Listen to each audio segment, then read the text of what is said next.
You two will have to quit talking. No, just kidding. You talk all you want to. Okay, my name is Ron Enos, Ronald Lee Enos. And anyway, I used to live on the top of that hill up there. And it took me 2 minutes to get to school.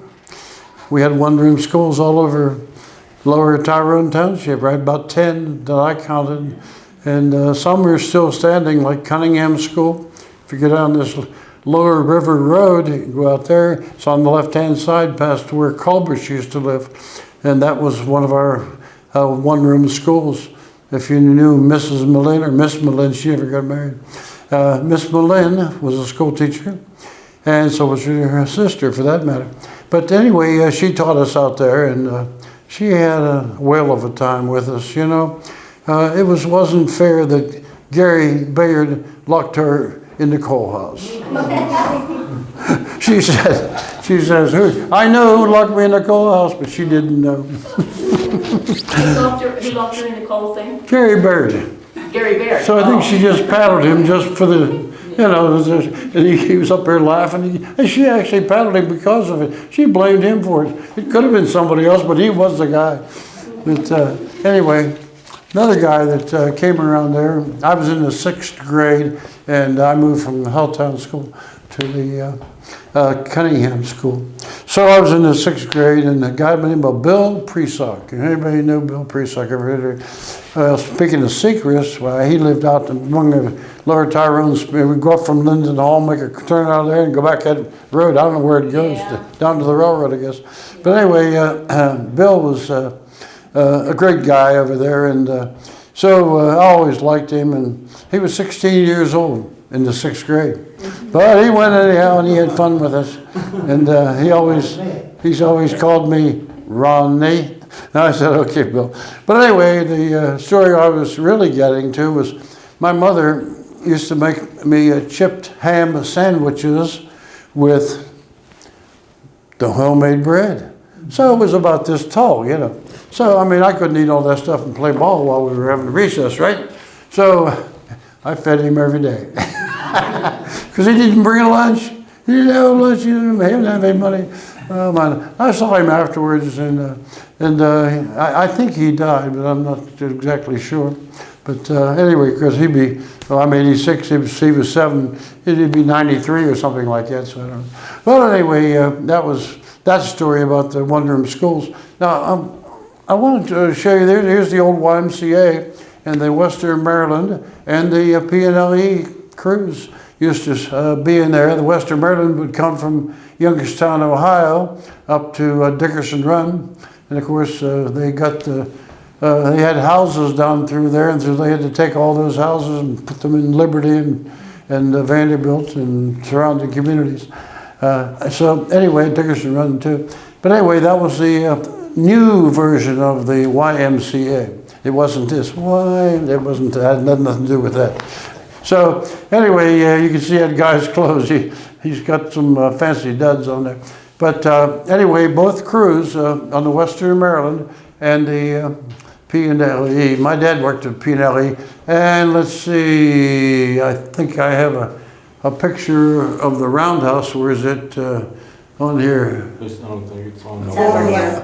Oh, is it over there? Yeah, it's way over there. Oh, okay. Oh, yeah. And my dad worked there for 50 years. That's where he worked on the railroad, 50 years.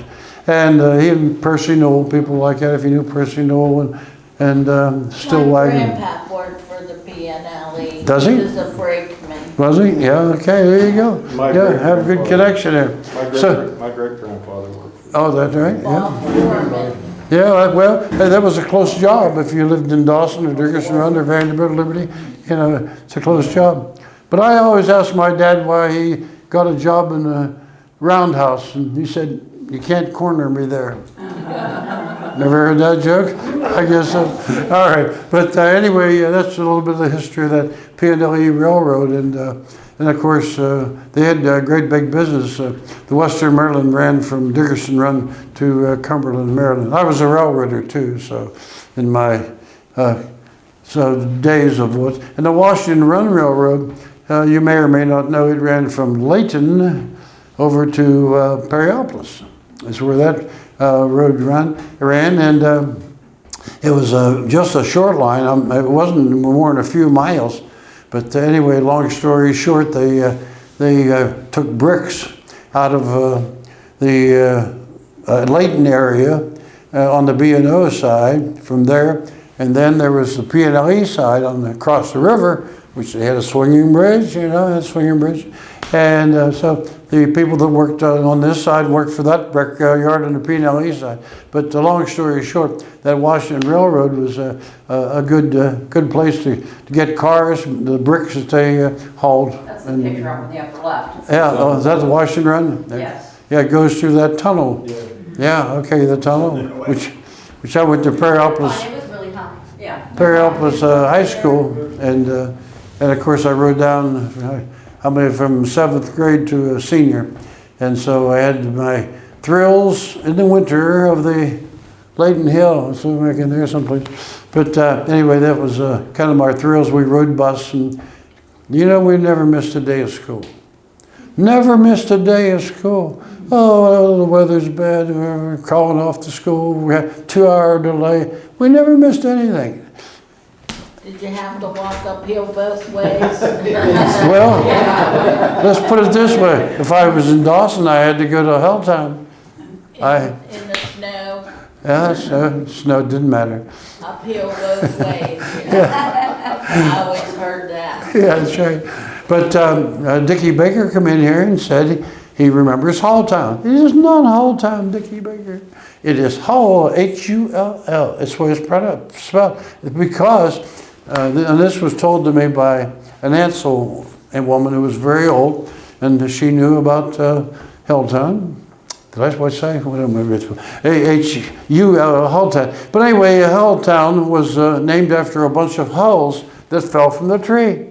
Well, that's what they told me. That's how she got there. That's how they got the name. Must have been a terrible time back in those days. But I am very happy to be here, and as soon as that, where's Miss Anderson?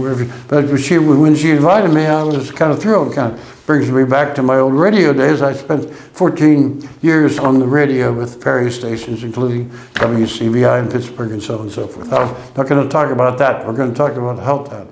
And so I think that gives you a little bit of what's going on there. She handed it to you. Oh, okay, I got you there. She handed me a note here that said Richard Newell, which was, we called him Dickie Newell. And he was an artist, and he died here several years ago. He was cutting grass, and it was a very hot day.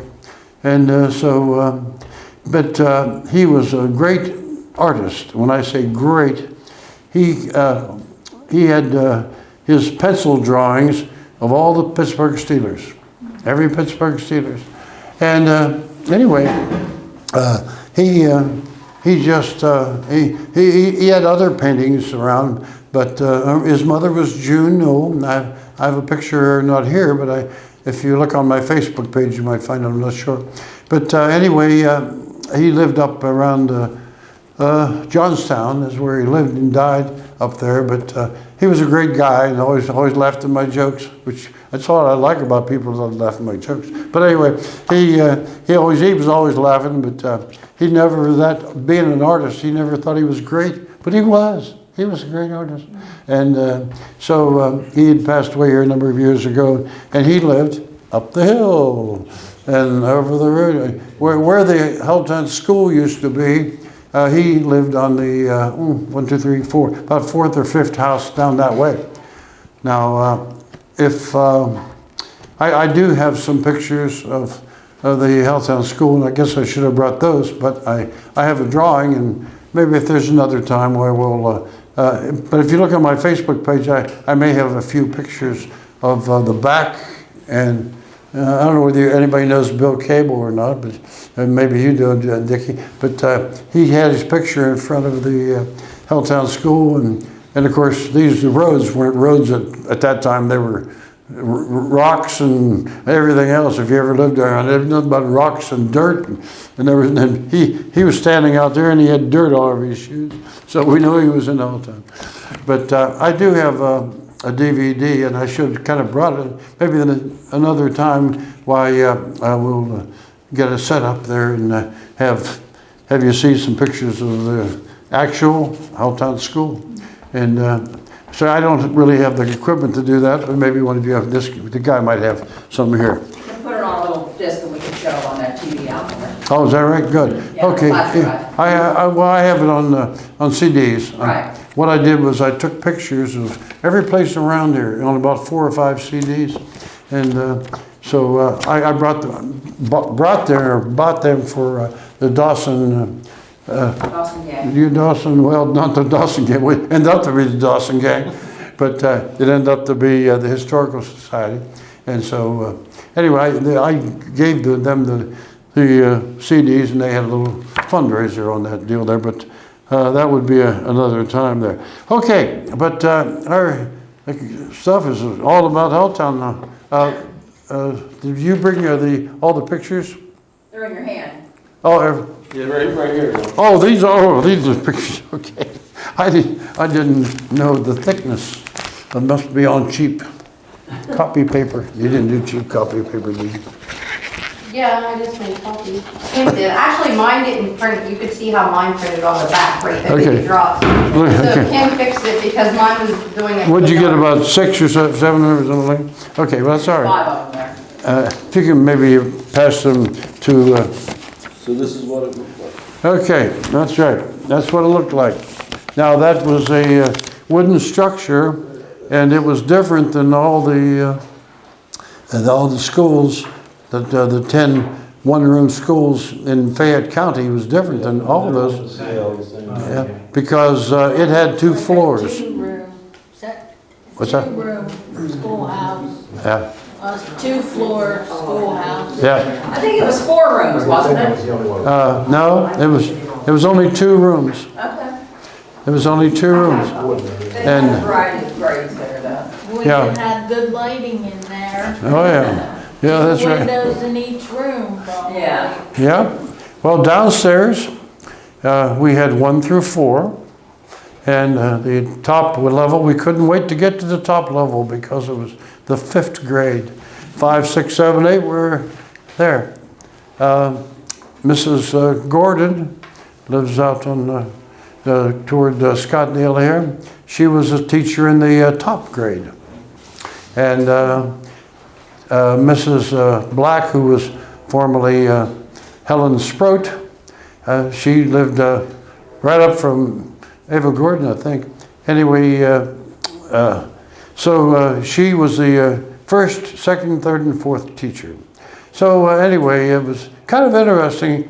See, we learned, if we were in 1st grade, we learned what was going on in 2nd grade and 3rd grade if you paid attention. You weren't just chewing gum or something like that, you know, passing notes, whatever they used to do back in those days. But Excuse me, did you have electricity? oh yeah, yeah, we were 1st class up there. Do you have an inside bathroom? All right, you're going to see the bathrooms. You'll see the bathrooms on that. We had 1 for the boys and 1 for the girls. And never the twain shall meet, we hoped. Did you have a coal stove? Well, it was 2 coal stoves, 1 on the top, 1 on the bottom. And the coal house was in the front near the road, so we didn't have too far to work. But some of the younger boys were charged with carrying coal, and the older boys, like in the 8th grade, they were charged with coming to school early and building a fire. And back in those days, they built the fire and got it all ready going for the teacher and everything. So it was, yeah, do you have a question? Yeah, was there steps inside or were they outside to get to the top floor? Steps inside. Was there some outside too? Yeah, well, that was the fire escape you're maybe thinking On the about. back of the. Oh, well, I'm shocked they even thought about a fire escape back then. They had, well, it was a law, even back in the 40s and 50s. Oh, I see it right here. Yeah. Yeah, so I just figured since it's. Yeah, like, maybe you had Carl, outside to it. I don't know whether you knew Carl Christner or not, but he lived up the lower road past all the tailpipes and about 2 doors up from there. And anyway, his, I guess, granddaughter or something lives in there now. But anyway, that's where he lived. Carl, he was, I don't know, about 5 or 6 boys, and I don't know how many girls. They had about 10 or 12 kids. And of course, Carl was the artist of the family, and I didn't even know it until somebody told me. He said, well, he said, Carl Christian will probably draw it for you, you know. So I called him, and he lived in Ohio. He died now. But he lived in Ohio, and I said, Carl, would you draw it? Well, he drew me the first one, and I said, well, you know, it had a flag on the outside. And I said, there were a couple other things there, but he changed everything, sent it back, and that's what you got. But he was a good artist there. And of course, he went up there too. He was a couple of years older than me, 2 or 3 years older than me. When I was in the 5th grade, he should have been in the 8th grade or something like that, you know. But anyway, it was a grand time. We also, besides hauling coal, we used to have to shovel the snow too, a little bit. If you can shovel snow up there. You ever shovel any snow up there, Dick? What amazes me, we survived. How about our hygiene?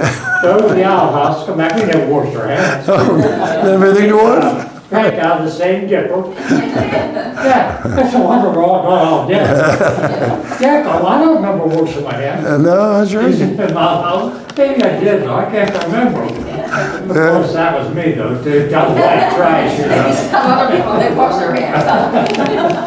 Yeah, that's right. Well, you know, it's, I guess didn't worry about it too much, but anyway, and the shoveling of the snow. And so there were a few jobs. And of course, we would do anything to get out of school. I mean, we had to stand on our head. We did everything. If somebody said, get a bucket of coal, boom, we're out the door. And somebody said, you better build a fire. Isn't that child labor? Oh, yeah. Hey, we broke all the laws in the world in child labor. But then there was sweeping the floor. Now, if you remember sweeping the floor well, there was something in sawdust. I can only explain it that way. It was some kind of sawdust with some kind of chemical in. And you threw it down on the floor and And it was broom. green. That's right. That's right. It was green. That's right. Yeah, the kids got sick. Yeah. They got some- Yeah, that's right. It was Smell, green. wasn't it? Yeah. Yeah, it did have a nice odor to it. But anyway, yeah, we all volunteered for that. And then I was a schoolboy patrol, so yeah, we volunteered for that. It wasn't anything. And several of the guys were volunteer patrol boys, and we were to keep the kids straight. No, we just rode this long about it, and how we kept them straight. Maybe we laid down straight. I don't know how we did. But anyway, that was another one of the jobs that we had. And you were talking about the outhouses. They were put far enough away from the building that we didn't smell a lot of the thing. And we had the honey dipper come up once a year. And that's short for the guys coming around with a big truck. And, of course, we had an outhouse up in Helltown, just about everybody did until it got water. And so we didn't have a bathroom. I was born in 39, we had the bathroom until 1956. So, it was a long time doing all that stuff. And then we had my grandmother living with us, and I can tell you a lot of stories about that, but I will not tell you about that. But anyway, anybody have any more questions at the moment? Okay, well that was pretty much the school, and we had a stage on the school, and it was used for a lot of purposes for the teacher to get up here and talk down on us. That was one. But the other thing is, every once in a while we'd have shows, have a little show. I played the harmonica at the time, and then because I went to ukulele and bass and whatever else, I played guitar. But anyway, we had a lot of people that actually had instruments, and we didn't know about it, but we found out when we had our shows.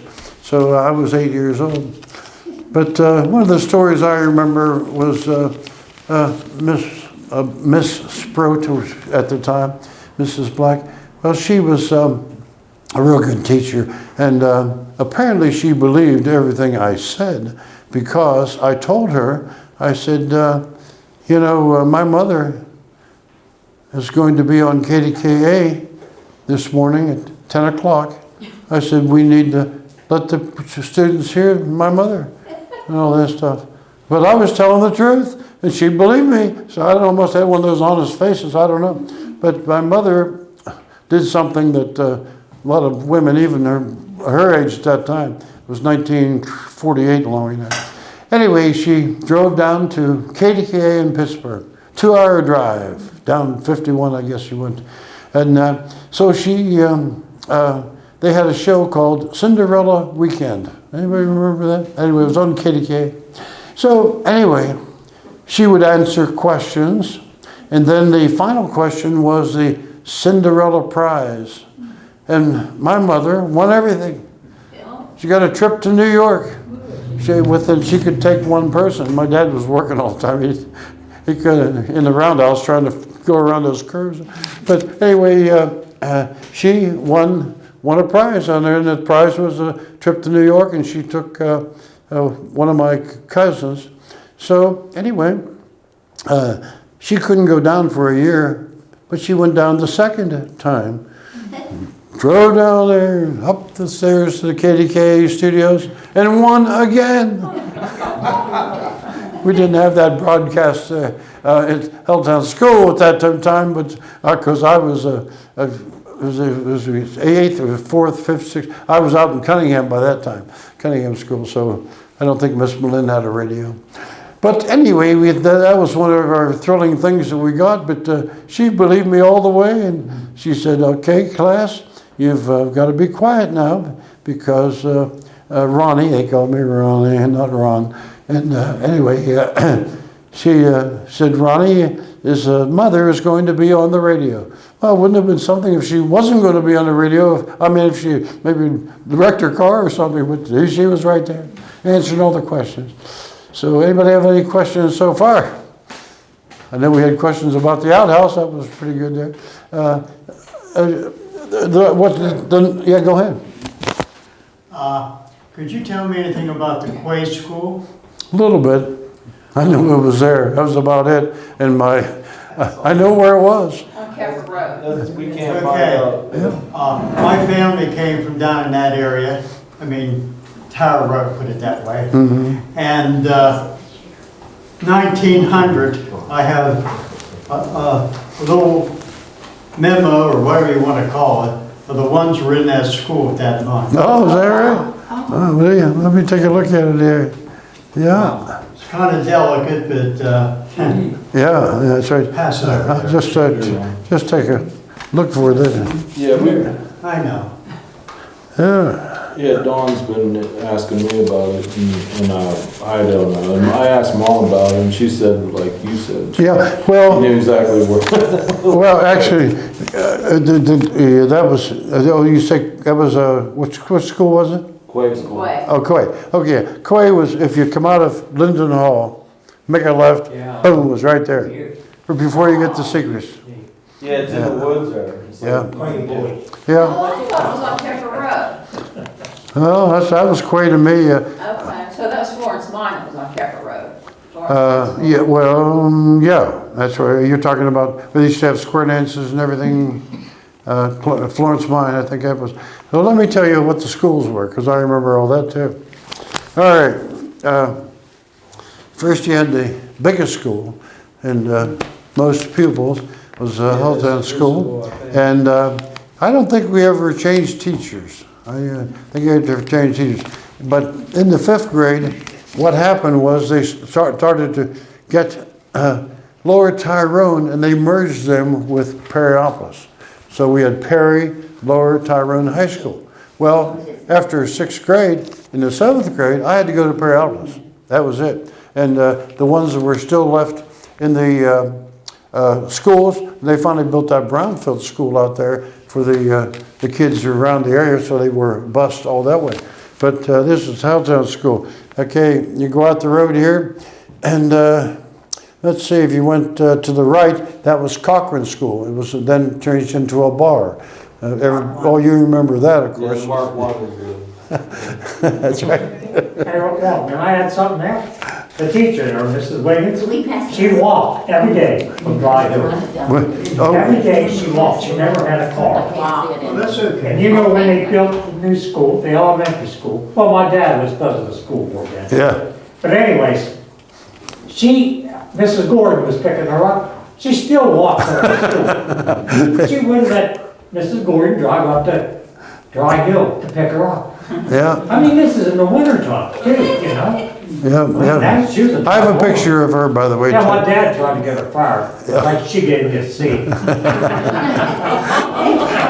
Yeah, That was yeah, actually, ended up being the highest grade I ever made after that. Oh, I don't believe that. I don't believe that, Vicki. so, well, I knew of her, and I knew of her because my sister married Joe Logston, and he lived in Dry Hill, and that was his aunt. So that's how I knew of her, but I do have a picture of her. In fact, what I did was, I'll go stop a second, I made 3 or 4 DVDs. I took all the pictures of every house in Dawson, all the ones in Holton, and some out the way, took pictures of all the racetrack out there, on out the road, and I got farmhouses and things.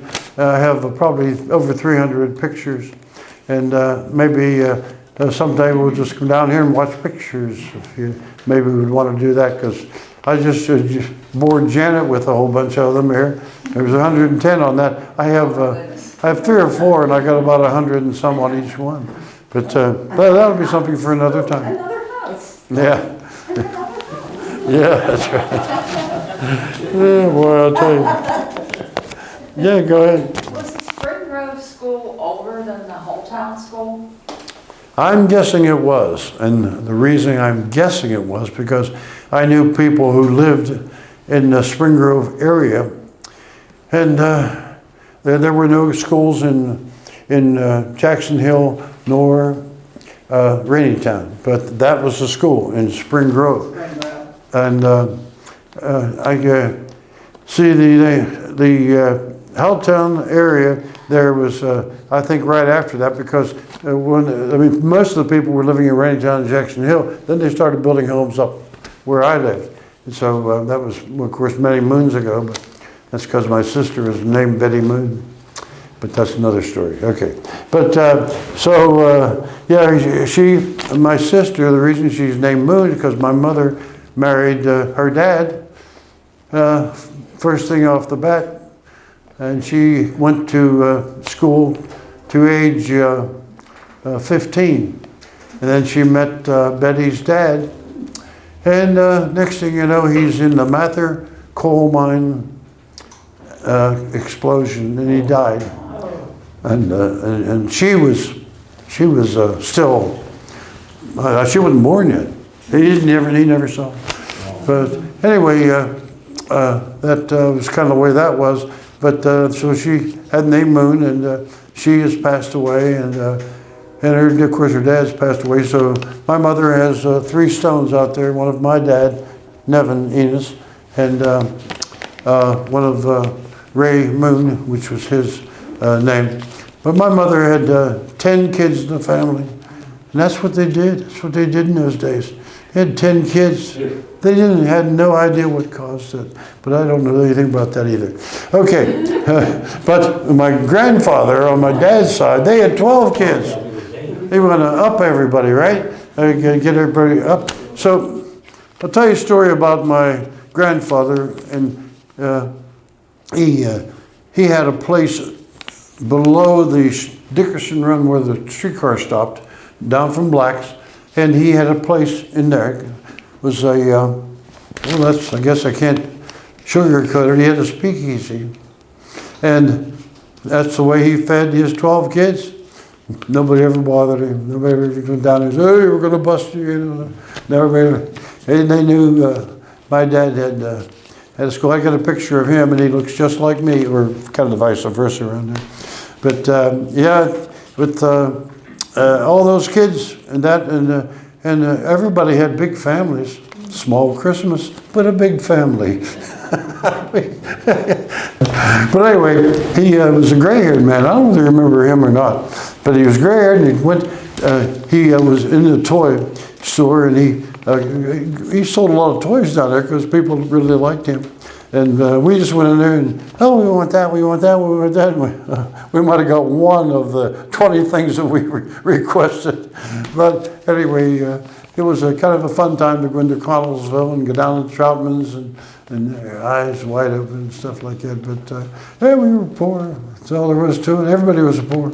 I mean, everybody had a job, but we were still poor. So anyway, and of course we had the proverbial outhouse. I said that every picture my dad took of us around had the outhouse in the picture someplace in the background. I said, how did you get so many pictures of the outhouse? He said, well, you stood in front of it. And so anyway, one funny story was talking about my sister, and one year my mother decided to buy a live turkey. Well, I guess the scene was there was a stump about this big and a nail, and so my dad caught the turkey and put the head through the nails and pounded it down so it couldn't get out. It's probably a sad story, but not to my sister.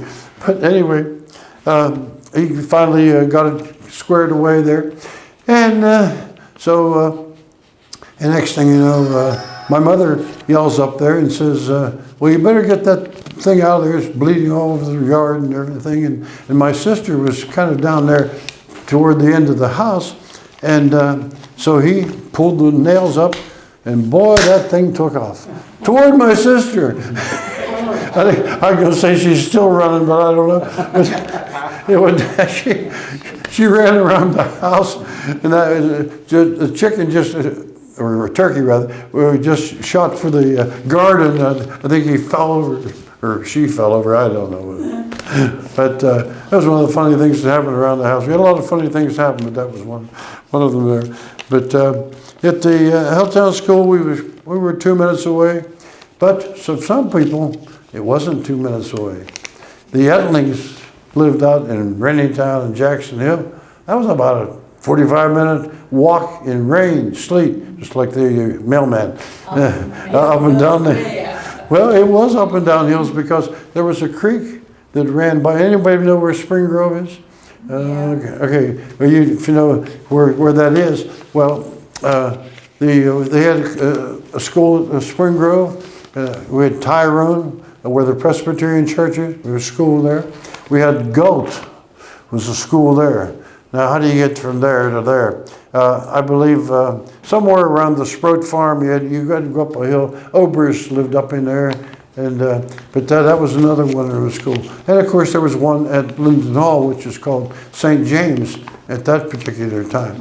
So I had 10 in all, and I don't know where they found all the teachers, but most of the teachers went to some kind of a schooling. It wasn't like a California State Teachers College or anything like that, but they had enough people that were willing to put up with about 20 or 30 kids, and so there were things done like the Gary Bayard incident, and but anyway, the teachers took some certification. Ralph Cottom's, if you know Ralph, his mother was a teacher, and she substituted.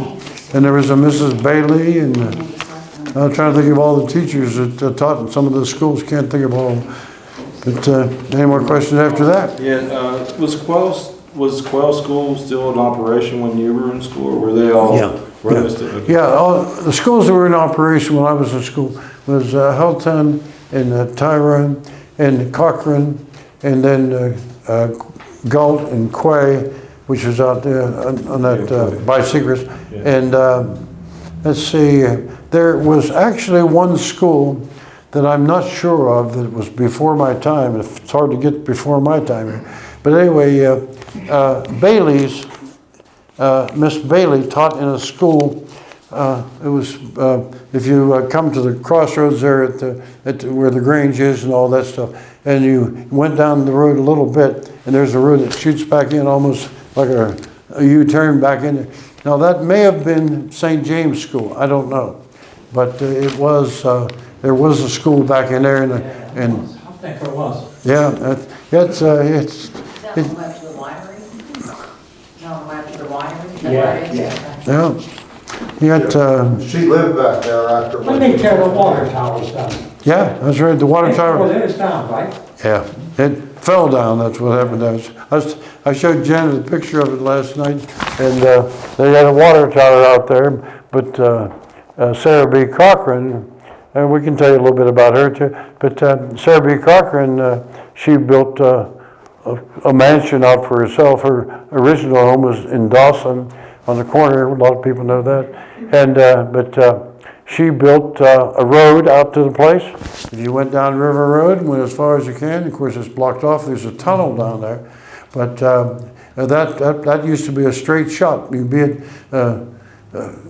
Linden Hall in 5 minutes, but The it's back not. way, we call it. Yeah, the back way. Way to Linden Hall, we all. Yeah, that's right, and yeah, that's right. You would know about that. And of course, she went to a trip to Italy. She had money to burn. She used to help people through college, and she liked you a little bit, you know, and all that stuff. She was just to help her. Allegheny College got a lot of money from her, and a lot of places I don't even remember. But anyway, she went to Italy, and she saw a kind of a house she wanted. And anyway, she says, I want you, all stonemasons, bricklayers and stonemasons. Picked up, I don't know how many, up 10 or 15, something like that. And they went down over the hill and got the rock. And then, of course, they cut the stones to fit what they wanted on Linden Hall, or the house there. Yeah, the one guy on my one of my history pages told, one of the older guys said that ski slope is where they brought that rock up. Yeah, is that right? From the railroad. Oh. The ski slope out there. Yeah, I I didn't know either. I didn't know that, no. Yeah. I knew it was close to the railroad down there, because, you know, that was kind of a dangerous thing, bringing all those rock up. I mean, everything got loose while, you know, on the track. So I was always looking at that. But anyway, they built a beautiful mansion out there. Anybody been through the mansion? Yeah, it's, yes, We're doing October's Parlor Talk at Linden Hall Mansion. I'm sorry. The Parlor Talk for October will be held at Linden Hall Mansion. Oh, very good. That's, Watch our Facebook page for Yes. it. oh my, but, well, that'll be good because we are familiar with, I mean, Gene Lint has played that organ out there that they have out there, if you know Gene. And he plays usually for the Presbyterian Methodist churches in Vanderbilt. But anyway, he's played that organ out there, and I would say it needs worked on. I don't think those steel workers out there did anything. All they worried about is having a place to meet, and then there's the hotel walls thinner than this. But anyway, I stayed out there one night, and one night only, mind you. But so, but they have a good, they have a good swimming pool. And of course, a lot of golfing. And I went in there to buy a Linden Hall shirt, and he says, "We have one." I said, "Well, you only have one?" I said, "What's wrong?" He said, "The buyer we get from only allowed us, so you had to buy 300 shirts of one color." And then I got several colors. I got a pullover and everything else out there when they had them. But after they sold, when you ever hear that commercial, when they're gone, they're all gone. You know, they're all gone. So that's something that I kind of miss out there. I don't golf. I tried to golf a couple times. I used to take along a pair of pants in case I got a hole in one. And if you are a golfer, you will understand. I started out with my irons and worked my way into the woods. It's my two golf jokes. I tell the guys out at the country club now that as they're going by, I tell them a couple of jokes. But anyway, Halltown School was definitely the epitome of schools because they would have meetings there. They would have school board meetings and things of that nature.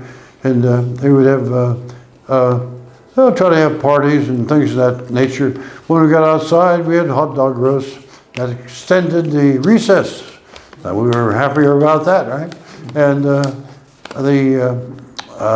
she was talking about that fire escape. You know, fire escapes are kind of few and far between, but apparently it became a law at some place in the 40s, 30s and 40s, you know, that you had to have a fire escape out there, and we didn't have one. That went from the top. Now the people in the bottom, we were all alone and fended for ourselves, but it was pretty much up to code. I would have kind of imagined there.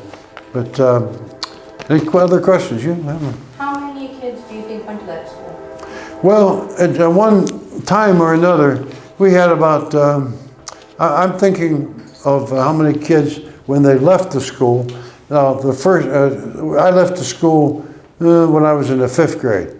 So, anyway, that took our class, and plus, they were gathering up kids from all over the Lower Tyrone Township. But at one time, we maybe had 6, 7, maybe 10 kids, no more in a class.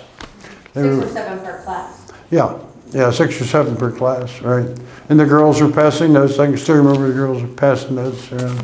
And I never looked at them. I mean, they were passing from the, but you know anything about passing notes? But I mean, they were, it's just, I mean, every once in a while we'd have a bingo. I mean, you know, the teachers would see that we were a little bit bored and needed something else, like the one thing I talked about. Our school had a little play or a little bit of a program on there, just kind of give the teachers a little bit of a break and give us a little bit of a break. We didn't mind doing that stuff. But anyway, I always pitied the teachers. You know, when you start teaching a 1st grader and a 2nd grader, and 3rd grader, 4th, I started to allude to one fact remains when they would have them separate classes. All right, 1st graders, you read page 13 through 40 and stuff like that, you know, to occupy their time. But we were going like, listening to the 3rd graders and the 2nd graders and all that stuff. We learned a lot more from that. Of course, we got into 4th grade. 5th grade was upstairs. We were a little bit of a loss there. But that was one of the things that happened in there. I keep thinking of things. And the boys, a year later, we didn't know how to play basketball. Nobody knew how to play basketball. Didn't know what basketball was till we got down to Paralysis. Then we hung one thing on the telephone pole. If you look out right outside where the school was, there was a telephone pole with a basket on there. No basket, just a rim. That's all we could afford was a rim. So anyway, that's where we played basketball. We didn't learn how to play basketball, but there was a good thing on our side. In Connellsville, they had a booster club. I played booster football. They had booster football. We actually played at the stadium, lights on. And at one time they had us on the radio. And you know, it was a big deal to go up there and play under the lights, you know, Friday night lights. It had to be Friday night because Kev couldn't be Friday night, it had to be Saturday, I think. But anyway, there we were playing, and I saw a picture of Zeb Turney. Anybody know him besides Claudia? But Zeb Turney, he was the football coach up and through 1960. He was a P&L guy, worked on the railroad. But him and Bucky All's house, anybody remember him? I guess Claudia's the only one who does that. And anyway, they always had a booster football for kids like 10 and 11, sometimes 12. And we go up there and play under the lights and everything. Just a thrill for us. So we had a couple of stories. Anybody have ever heard of, let's see, his last name is Jim Cunningham. Everybody know him? Yeah, okay. Thank you. He was my teacher. Oh, was he? Yeah. Yeah. Well, Jim Cunningham, he was always a Connellsville guy, but he was born out here in Jackson Hill. That's where he was born. So he was always a good sports guy. And Jim, we were talking in church Sunday about how God picks up people from various things like fishermen and tax collectors and all that thing for the disciples. Anyway, he picked him to be a preacher. He was the most ordinary kid I knew. I didn't know anybody ordinary than him. He was ordinary than me. That's going something. He always had girls following him all over the place. Even when he lost his teeth, he had girls following him. They didn't care about their teeth. Yeah. So anyway, long story short, he and I got to be friends. Although he did preach up at Spring Grove one time, but we were the very same age. We were very the same age. So anyway, here I am playing football. I was probably taller than this. I don't know. But anyway, he was so good, and the guys will know this more than the women. Maybe, I don't know. He was so good. He was the only safety they had. Him back there alone. You know, that put more guys on the line so that he had 10 guys on the line and him back there going back and forth. He was fast. So this one game we're playing East End. That's where he lived, the East End of Connellsville. We had East End and South Side and various places in those districts in Connellsville. So anyway, he was back there and Dave Christner was the other end. I was the end on the right side. But anyway, Jack Haggerty, anybody know him? But he played, I think, for Connellsville, I think eventually. But anyway, Jack Haggerty saw that I was open, he threw the ball to me, about the middle of the field. Well, these two little legs went, I got my dad's legs. I'm a little bit tall, but I got my dad's legs. So I ran as fast as I could, down. I thought I was going to make a touchdown. He ran from one side of the field to the other side of the field and caught me before I got across the goal line. I always tell him that story. But yeah, he's a great guy, and you know. But when somebody told me he was a preacher, I said, "Whew."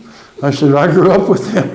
But you know, that's what God does. I don't know. My brother, who lives in Myrtle Beach, used to live in Uniontown, went to the church where he was a teacher, a Sunday school teacher up there.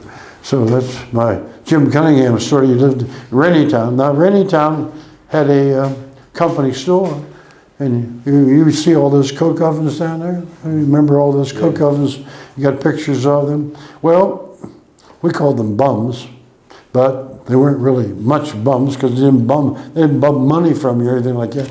But anyway, they had this, if you're ever in Dunbar, Pennsylvania, you'll see a replica of a coke oven. And so they were just perfect for a guy who was homeless. We call them homeless now. But they used to come up to Helltown there, and my mother never locked the door. Nobody ever locked the door. I don't know why. But anyway, she went to the door, and this guy, he said, do you mind making a sandwich for me? I mean, she made a lot of sandwiches for a lot of people like that, yeah. And everybody in town, they weren't afraid of them. I mean, they were just guys who were bad in their luck or however it went, you know. And My granny Pringle used to feed somebody who lived in the coke oven along on the other side of the river. Yeah, on the P&LE side, yeah. Yeah, they had coke ovens on both sides, and they made brick out of those coke ovens and that stuff. Well, what was your grandmother's name? Ellen Pringle. Oh, okay. Well, I was going to say Pringle, yeah, because I knew where they lived, and I was friends. She was a Rimmel. She lived down here. Spex's mother. Yes. Yeah. Specs passed away. Yeah, Yes. and then they My were. grandmother was Lila. Oh, I see. Yeah. That was my dad's mom. Yep, and I think they were very religious people. I do know that. I think they went to that Baptist church next to them, or did they? No, I don't think so. No. Yeah. My dad met my mother at the Nazarene church when they had it in Liberty down in Harlem. Well, I have a picture of Oogie. Yes. I gotta bring all these DVDs down here to show you people, these people we're talking about. Oogie Pringle was a little bit older than Specs. And then There's Chuck Chuck, and then Stanchion. and Fanchon was. Fanchon, yeah. Which is Oogie's wife. Oogie's wife was Aunt Yeah. Fanchon. Mansion is at the nursing home in Woodcrest. Yeah, she's over in Scottsdale. Yeah. Oh, is that right? She's not doing too well. Mr. Mac Lazer's dad, Harry, Yeah. yeah, he just passed away. Oh, that They one. were, Oh, he must have been pretty old, 90s or something. he took care of her as best he could, Oh, yeah. but he just passed away, so yeah, she's not doing good. Yeah. No, but darn yet. Well, I mean, any more questions? Now, what our time is going, how long do you go? Well, that's fine, I was just gonna. We used to hunt out at Linden Hall and you could see the rocks that they took. Oh, that was a cut there, yeah? Yeah, and you wonder how they got them perfectly straight. Mm-hmm. Oh, there's stacks of them out there in the woods. Yeah. Still. Didn't Yeah, they? I mean, they didn't have big saws or anything to saw. Well, that's They're perfectly on the river 6, 8 hills, inches when thick you and go out, when you go out through the game lands. Go out through the game lands. Oh, okay. That one to the there. right. where the ski slope was? They still, they laying out, but. Before the ski slope. Oh, before, okay. Going in, right, the game lands go back in there. Oh, Yeah. I was just gonna say, a reminder, we do this every month. Next month, Eugene Lynn's gonna come in and talk about the Dawson Fair, because that was always held in September, so Yeah. we're gonna do that. Hey, and Linda, then- which room at Linden Hall? The dining room or, No, Linden, or I mean, like, yeah. the fair. He's, Oh. We're yeah, gonna he's do gonna the talk about the Dawson fair. Fair. No, I mean, which room are you gonna meet? No, They that's, have the Linden Hall in Oh. October. that's They'll all. tell us Oh, yeah, who? where. Oh, you're doing one in September then? Yeah, we'll do one in September, then October's is going to be out at Linden Hall. November's will be back here and it's gonna be, Native American. Oh, And I think, Sid and Terry's gonna do a little bit, right? Oh, if you want me to. So we're gonna have a few people for And Derek. November to talk about that. Derek? Gary. Oh, Gary Cranky, okay. oh, yeah, And good. then we're gonna do something here in December for around Christmas, well, our December one will be here also. Yeah, that's right, well. Okay, Linden Hall, Nikki, is it going to be up at the Yes, mansion? it will be at the mansion. In the mansion. Wow. Will I be able to get in there? I do not know if that is handicap accessible. She did not call me back, Heather did not call me back yet. Oh, well, There's a couple questions about that, but I don't think it is handicap accessible. Unless there's, those doors, Is it? Does anyone those else doors think are so? big. Well, not, I mean, they were But there's steps large. there. the mansion, yeah, it might not be, Yeah, but the I hotel don't- is, but the Yeah. mansion, but you're right. it Yeah, might that's not what be. you wanna see. I don't know how, you need to make a trip out there. I'm going to be out there oh, I see it. in, Yes, Sandy. end of this month. And I will post it to the Facebook page once I hear back from her to let you Okay. know, but from my understanding, I don't think it is. I don't think it is. Okay, well, I'll find out for sure. Okay. Because I'll text you or do something. And I'm going to go out there on the 30th, which is our Lower Tyrone Men and Women's Meeting. Well, if you lived in Lower Tyrone, you're welcome. You can welcome anyhow. And we usually get 10 or 15 people out there.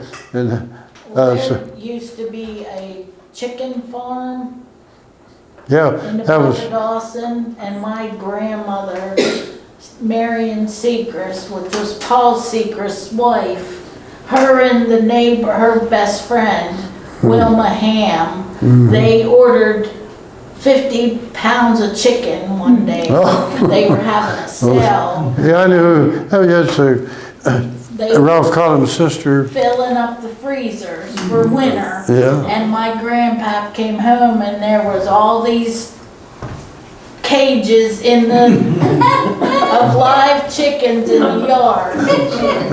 He had more to kill my And he- dad. And he said, "What the heck is all this?" I bet he used stronger words than I'm that. sure he did. Thank you for toning it down. Oh, Well, he had to call his cousin Vaughn McMillan, and then they butchered all the chickens. Yeah, Davis Chicken Farm is what you're talking about. Yeah. And yeah, that's Ralph's sister. What's her name? Can't think of her. Dickie, help me with that. Ralph Collins' sister. And, Shirley, was it Shirley Davis? was it? And Wilma used to get into some real pickles. Oh, yeah. Yeah, they thought they were helping the field beside my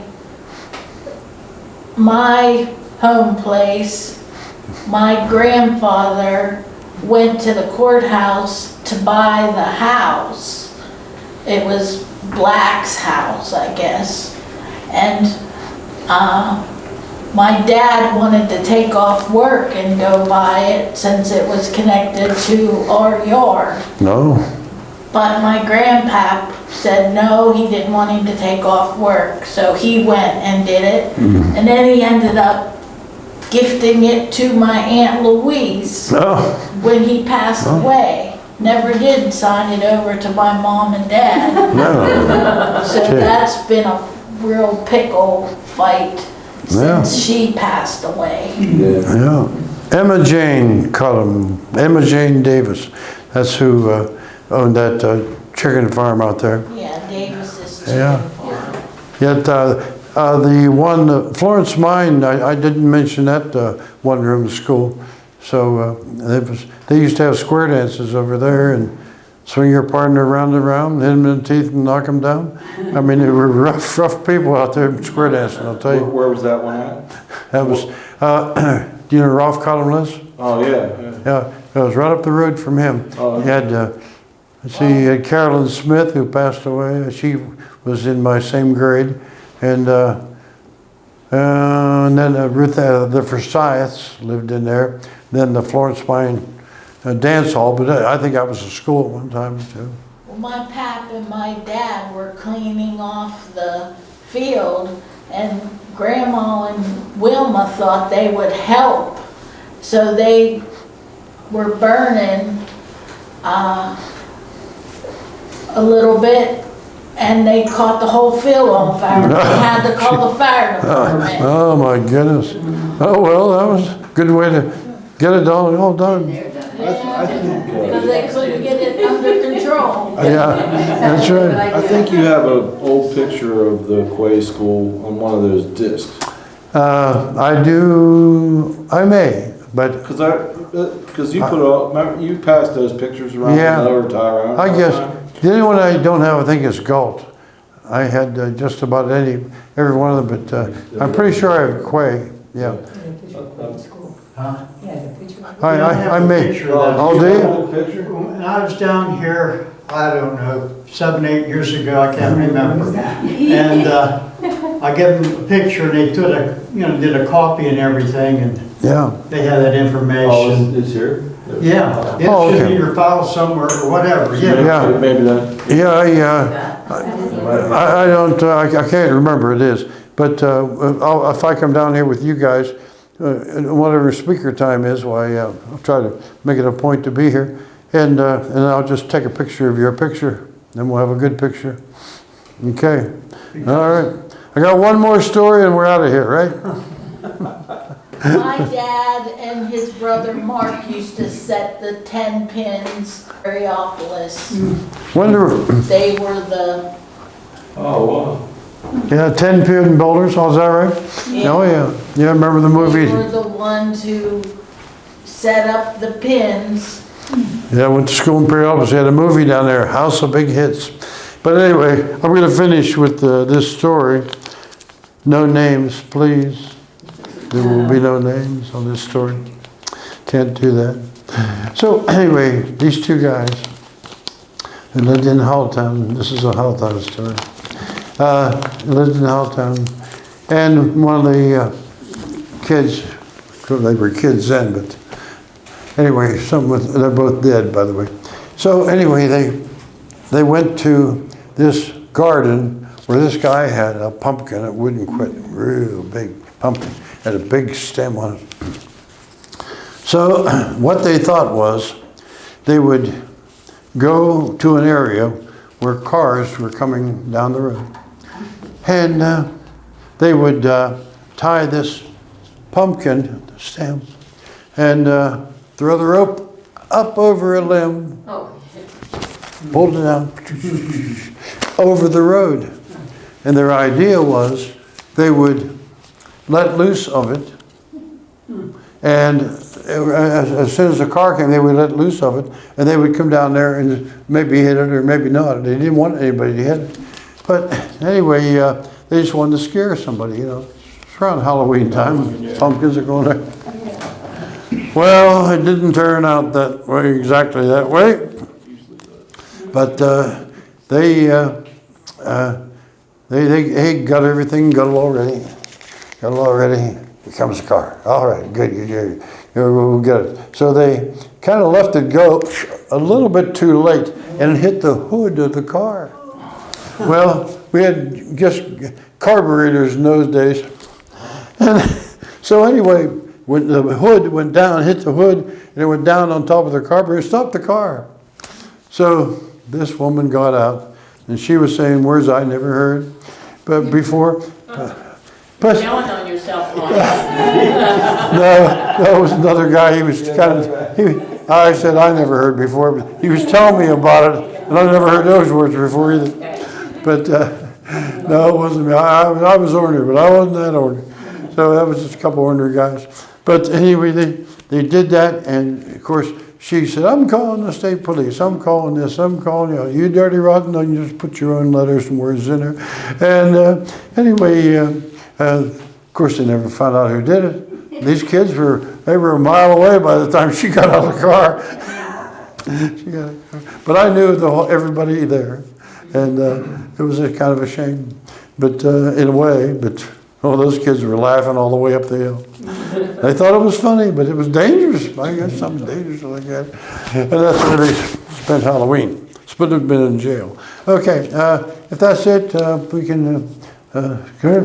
Yes. I just wanted to mention that almost all the teachers I had in Brownfield, where you had mentioned here, is working at these other schools. Oh, is that right? The only one I didn't hear was Miss Boleyn. Oh, yeah, Miss Williams, she was my 6th grade teacher at the Cunningham School. Okay, well. And that was the last, in 1951 was the last school up at Hilltown. And then that's when they started to take the kids out of the Lower Tyrone Township and disperse them to the various little schools that they had. They had 10 schools, because they were like community schools, like you had one across here for Dawson. And I went out there for all the people around Lower Tyrone area and stuff like that. So, like I said, we had about 10. But anyway, that they assigned the teachers to various schools. Some were in Cochran, just one teacher, and they had 2 teachers in Hilltown because of the we had more students and all the grades, all that stuff. But some of those teachers, like out where we were, they put 6th grade out there. They put the 5th grade out there at the Cochran School, and on and on. But for the kids that lived in those particular areas, and then what they were preparing for was. One time, driving a bus by our house and picking us all up and taking us to Parapolis, and that's what they did. And then, of course, they had the Brownfield School for the elementary, and but When was that opened? Was that 50s. 53 or 54. I think it's 54, I think. Because I started there in 56. Okay. where's that at? Brownfield. Oh, the Brownfield School, okay. Oh, I see. Yeah. Okay. At that time, I had Mrs. Black, Mrs. Bailey, Mrs. Knoll.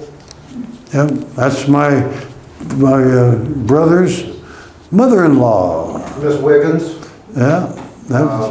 Ann Lynn, and then Gordon. Yeah. Was Anna Lynn still driving that Model T Ford? I don't remember. I don't even know. Oh. I don't remember.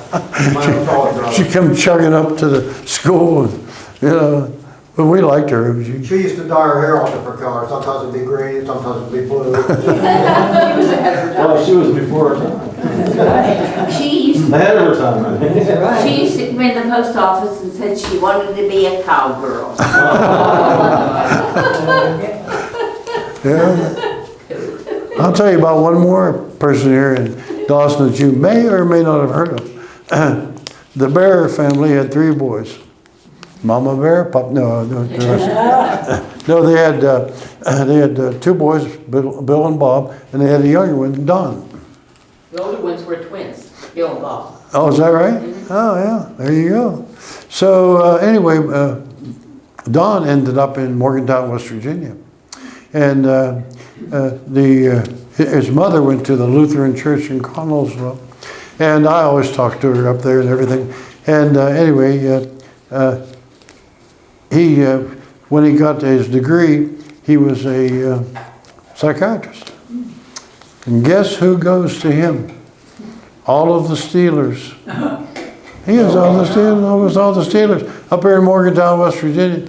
Yeah, I stopped in there one day to see him. I haven't seen him for a while. It's been, because of my life, it's going to take another 3 or 4 hours.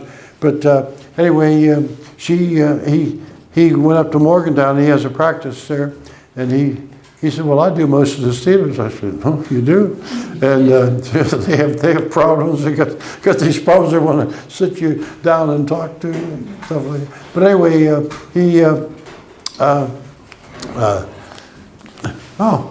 sorry. You're going to get the. We're going to get the final prayer here in a little bit. There's 4 chairs, they got chairs today. Here's one here. There's plenty, here's the top. Here, you want to sit here? Like musical chairs. Yeah. I said, no, I can't get back up. I think I'll stay up. So long story short, he thanked me for treating his mother so So nice. he sees Steelers now? Oh, as far as I know. Wow, that's a lot. I mean, this hasn't been that long ago. Yeah, wow, that's interesting. Yeah, I was still living around here someplace. Do you have a picture of the Liberty School? Because they're gonna demolish it. Yes. Yeah, we have. We have a lot of them. Yeah. How soon is that gonna happen? I think they're waiting, the township's waiting for the county to give them a grant to rip it down. Yeah. We're trying to find out about the memorial there, the veterans Yeah, memorial, I've been trying to. because there's lots of plaques missing. Yeah, Missing, yeah. they can't find them. No, No. Yeah. The next time I'm asked to be here, I will have you say you have a good CD player that I hope it plays MP3. Do you know? Are they gonna leave the memorial? Yeah, it's. They are going to leave the memorial, Oh, good. they did reach out and they did say that they were looking for people to help. Oh, okay. They would like to, All right, continue good. it, yeah. Yeah, I'd like to help out with that. But that's, I think his name was Silverhead? No. Could be. Maybe. Stash. Stash. I think maybe that's who it was. George Stash. Yes, that's who reached out, Okay, because he works for the township. oh, good. Yeah, he's a township supervisor. Oh, okay. So, But I remember one of the plaques being for the service dogs from Vietnam, that Pete Orlando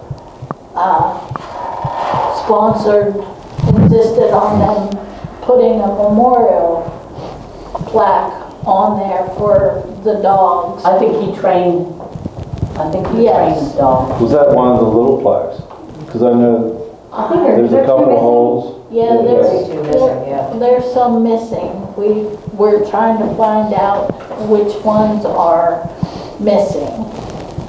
Because my mom always thought there was a memorial in Vanderbilt in front of the Borough Building. Yeah, there is one there, Yeah. yeah. But Rick and Tiffany Atabata says, no, there isn't one there. There is. Yeah, there's definitely one. I took. You can see it if you go by, yeah. Yeah. It's right out front, I think, to the right of the door. I Yeah.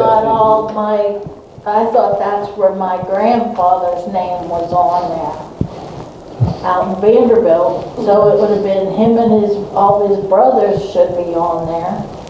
Ralph, Ray, and Francis. Yeah, I have it documented on the Youghiogheny River Valley history page. Well, why would they say that there isn't one there? They lied. Well, they obviously did. My mom they had their wedding reception there, my mom and That's out dad. all the way there. And she said that, you know, it was on the right when you go into the borough building. Yeah, It was always on the right-hand side. that's where it's at. Yeah. Yeah, I have a picture of the Dawson School, the Liberty School, and the Vanderbilt School. So what I did was I just started coming around with my camera and I just took hundreds of pictures and made 3 or 4 DVDs. And Janet got to see them all. so, yeah, she's got to see 2, only 2 of them. Yeah. Right in the front on the right. Yeah, Yeah. I guess I should tell them to get some glasses and go look again. Yeah, that's right.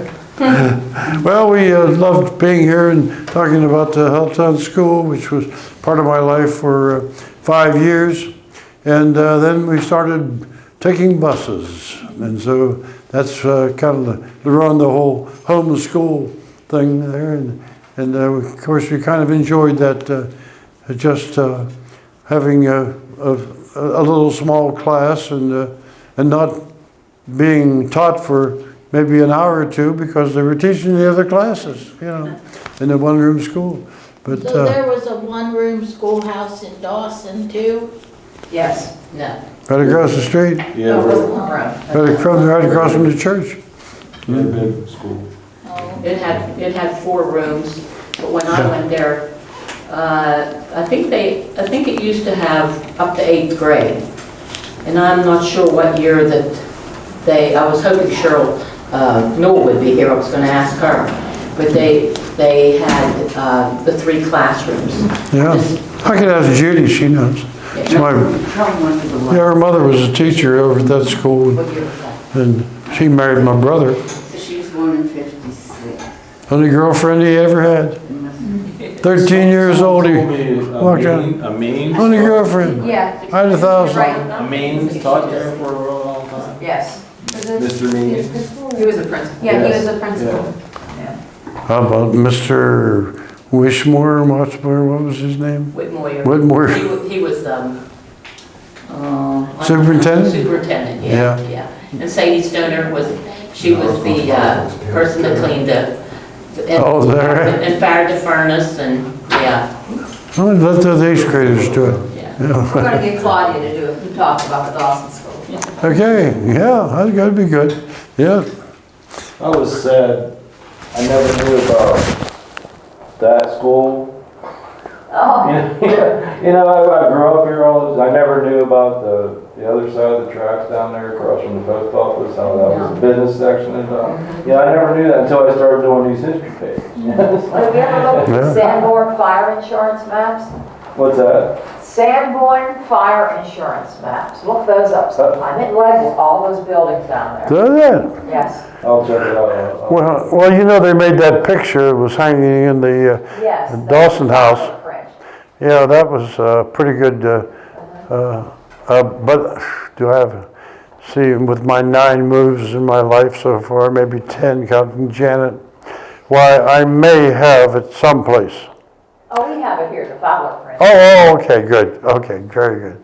Yeah, that's a good, I mean, that was clear back. I mean, And it lists all the names of all the buildings on that Fowler. yeah, I know, that's, Sanborn. yeah, And it was Ron who told me at one of the Lower Tyrone meetings that where exactly the Halltown school stood. I never knew it was there, I just knew it was just a big yeah. field there. Yeah, that's right. And I asked everybody who lived on that hill if they had any pictures of the school. And the only pictures were caught by accident. Ernie Shreve, he had a picture, he had an 8mm camera and he was shooting up toward the school, not knowing anything about school. He was shooting up toward the school and then that's got the back end of the school. And at Chuck Ansel's house, there was another picture taken of a cow, but anyway, the cow was right in there, but so was the school.